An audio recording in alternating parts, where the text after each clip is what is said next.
మన భక్తి విశ్వాసములందు మనకు, మన పిల్లలకు, భార్యకు, భర్తకు, మన సంబంధికులకు ఆనందమే తప్ప ఆయనకు ఆనందం ఉండదు. నీవు మనుషులకు ప్రియమైన వ్యక్తివిగా కనబరుచుకుంటున్నావు, దేవునికి ప్రియమైన వ్యక్తివిగా ఉండాలి. ఎప్పుడైతే దేవునికి ప్రియమైన వ్యక్తివిగా ఉంటామో అప్పుడు జీవము గల దేవుని సంఘము అప్పుడు ఎరుగుతుంది. సంఘము ప్రియమైన వ్యక్తిగా స్వీకరిస్తుంది నిన్ను, నన్ను.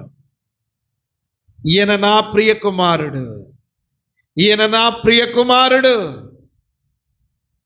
దేవదూతలందు, శరాపులు, కెరూపులందు, సింహాసనమందు ఆయన ఆనందించటలేదు. ఈయన యందు నేను ఆనందిస్తున్నాను, ఈయన యందు నేను ఆనందిస్తున్నాను.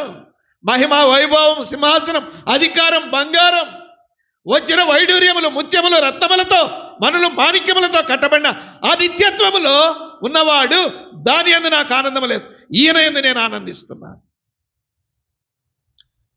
దేవుని పిల్లలు ఎప్పుడు దేవునిని ఆనందింప చేస్తారు.